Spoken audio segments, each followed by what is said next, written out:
Cal? All right, Secretary of State Hillary Clinton finally expected to return to work next week. She spent the last 3 weeks recovering from a stomach virus and concussion that forced her to miss her date to testify on the Benghazi attack that killed 4 Americans in September. Lawmakers say until Hillary Clinton testifies, they'll hold up John Kerry's confirmation for Secretary of State. Joining us now is South Carolina Congressman and member of the House Foreign Affairs Committee, Mr. Jeff Duncan. Good to have you on, sir. This is an important story here. Will we? First of all, why haven't we heard from Hillary Clinton? I understand concussions. I know concussions all too well. But really, 3-4 weeks now, is she able to testify? Well, she needs to testify, and I think that she will. I'm optimistic that she will. It's the responsible thing to do. Senator Graham's office did verify that she was ill, so I know the travel schedule of the Secretary Clinton. She gets worn down. I'll give her the benefit of the doubt, but she needs to come testify. She was the person in charge at the Department of State on September 11th when the attack in Benghazi happened, and there are questions that need to be answered.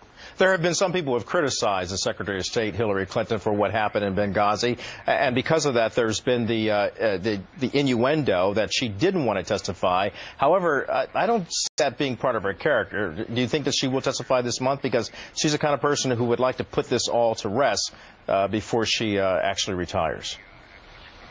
I think she will. I think it's about her legacy now. She was in charge. I think she is willing to come and testify. She always has seemed willing to answer any questions, and so we look forward to that testimony. We look forward to answering the questions that the American people have about what happened in Benghazi, what happened leading up. Mistakes were made. The ARB report was very, very clear that mistakes were made. Warning signs were missed, either intentionally ignored or just missed, but they were missed. And we want to know what happened leading up to Benghazi, what happened the night of the attack, why that certain assets weren't brought to bear to rescue 4 Americans that lost their lives there, and then ultimately what happened in the aftermath with the Obama administration and their intent to mislead the American people. And that's very important. Let's stay on that, Representative. We had heard that Assistant Secretary for Security, Secretary of State for Security, I believe his name is Eric Boswell, was going to resign or be replaced, and then 3 others as well. Now we find out, I think the New York Post broke the story a couple of days ago, that these 4 are actually still going to work for the State Department, might be back to work in as short as a couple of days from now.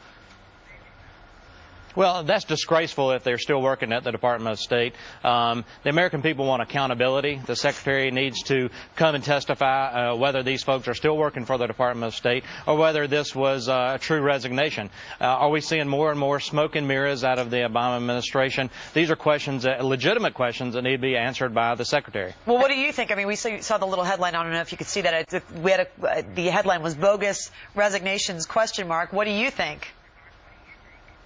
Well, I want to answer to the questions. If they were bogus, then it's more smoke and mirrors. Somebody needs to be held accountable. I believe Secretary Clinton needs to answer these questions, and ultimately, I think the administration needs to answer a lot of questions from regard to Benghazi and the mistakes that were made.